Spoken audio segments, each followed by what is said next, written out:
Puis il me manquait un cours, puis je pouvais être salvatrice. Ah, j'étais vraiment forte, pour vrai. T'as fait de la natation, je te crois pas. Pendant 13 ans. Ah, j'ai passé toutes les espèces de petits, comment on appelle ça, là, la grenouille, puis nanana. Après ça, jaune, orange, marron, bleu, vert, jaune, rouge, brun, noir. J'étais rendue au sommet, là. Puis on s'entend-tu que tu as pas la shape partout d'une fille qui fait de la natation? C'est comme ça prend quoi comme shape pour faire de la natation? Grande, je suis grande. des épaules J'ai larges. des épaules larges. Plutôt des grands pieds, des grandes mains. Mains Ben, ça palmées. Des mains palmées. Ben, ils sont palmés, au pire, mes mains. Des puis- grands pieds. Ben, j'ai des grands pieds. Des grandes jambes, des grands Ben, bras. j'ai des grandes jambes, j'ai des grands bras. Plutôt Ben, élancés. je t'ai lancé.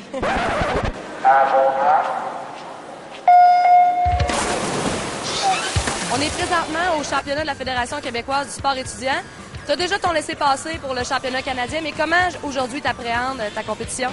Cette compétition-là se veut beaucoup plus une compétition d'entraînement, les derniers préparatifs avant les championnats canadiens universitaires. La dernière fois qu'on monte sur les blocs, qu'on rivalise avec les universités québécoises, donc c'est une compétition qui est quand même importante.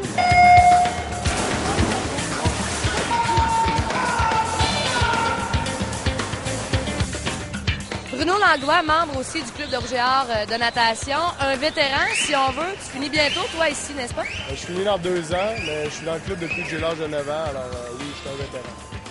On t'a dit de toi en 2008 que tu étais la recrue par excellence. En 2009, tu as remporté l'or à McGill au championnat provincial. Tes objectifs, est-ce que tu les as atteints selon toi depuis que tu fais partie du club du Rouge-et-Or? J'ai atteint les objectifs que je m'étais fixés, mais à chaque fois, je m'en fixe d'autres, alors je suis encore dans la poursuite d'autres objectifs. Bien, parle-moi-en de tes objectifs. J'aimerais en connaître davantage. C'est sûr, j'aimerais ça me qualifier sur l'équipe nationale A, parce que j'ai déjà fait l'équipe nationale B. Gagner les championnats canadiens universitaires, c'est toujours l'objectif possible aussi.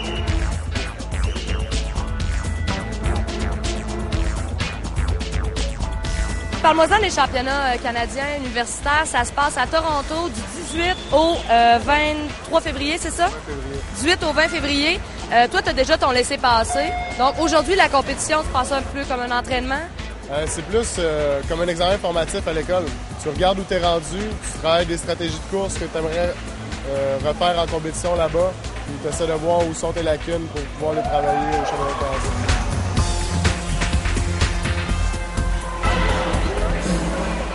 Le championnat canadien, ton objectif, la première place, j'imagine? Non, mais ça va être de battre mon temps parce que là, il y a l'arrivée des nouveaux maillots de bain. Ils ont raccourci les maillots de bain, fait que je sais pas où je vais me situer encore. Mais avec ça, je vais essayer de me rapprocher des temps que j'ai fait l'an passé.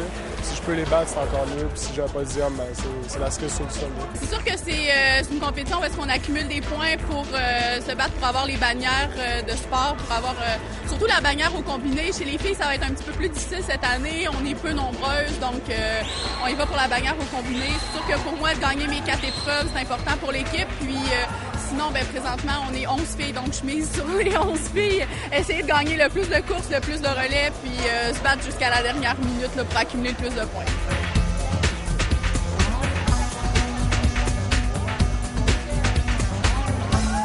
Dis-moi, ça fait 3 fois de suite que tu termines 2e au Canadien. Cette année, j'imagine que ton objectif, c'est le podium. Tu es déterminé, tu t'en vas le chercher. Exactement, ça fait 3 ans. Comme je vous dis, ça fait 3 années que je finis 2e, dont 2 d'entre elles où est-ce que j'étais première après les qualifications du matin. L'an passé, j'avais le record universitaire aussi. J'avais fait le record du circuit le matin. Je me l'ai fait enlever le soir en terminant 2e. Donc, c'est sûr que cette année, c'est de gagner l'épreuve puis d'aller récupérer mon record, là, l'objectif.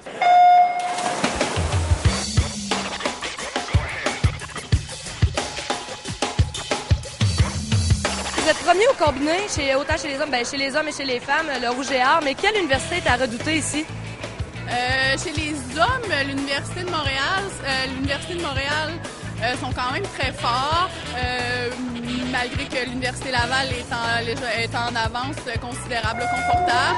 Chez les filles, l'Université de Montréal sont très dominantes. On perd, mais par pas beaucoup de points. Donc, comme je disais tantôt, on va essayer de se battre jusqu'à la dernière minute pour essayer de resserrer le classement là, avec les filles. Ta grande rivale, toi, ce serait qui?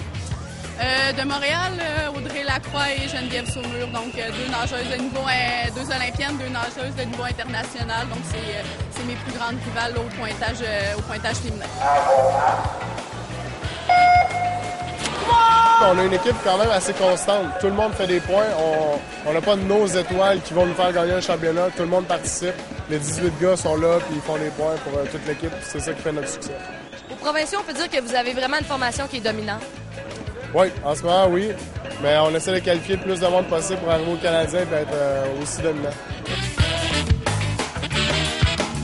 Si on regarde du côté masculin, vous avez des recrues, mais des recrues qui excellent énormément. On peut penser à Éric Quentin, par exemple. Éric Quentin, c'est du talent. C'est un gars qui aime courser. C'est un gars qui gagne toutes ses courses. Il monte sur le bloc, plonge, il gagne. C'est le fun, il est dans notre équipe. Je nageais civil déjà avant ici. J'ai nagé civil pendant 3 ans avant de commencer l'universitaire. Puis les objectifs restent quand même de performer au civil, parce que les compétitions importantes sont civiles, dont les championnats mondiaux, les Olympiques. Mais c'est ça, je suis rentré à l'université, donc j'essaie de bien performer pour les universitaires. Est-ce que pour toi, objectif à long terme, parce qu'il y a des compétitions, les femmes pacifiques, par exemple, est-ce que pour toi, c'est un objectif de faire les essais, de faire partie de la compétition, bien sûr? Oui.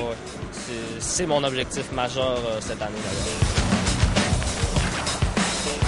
On en a des bons jeunes qui s'en viennent aussi, qui ne sont pas encore avec l'équipe universitaire, mais il faut savoir qu'on a aussi un club civil.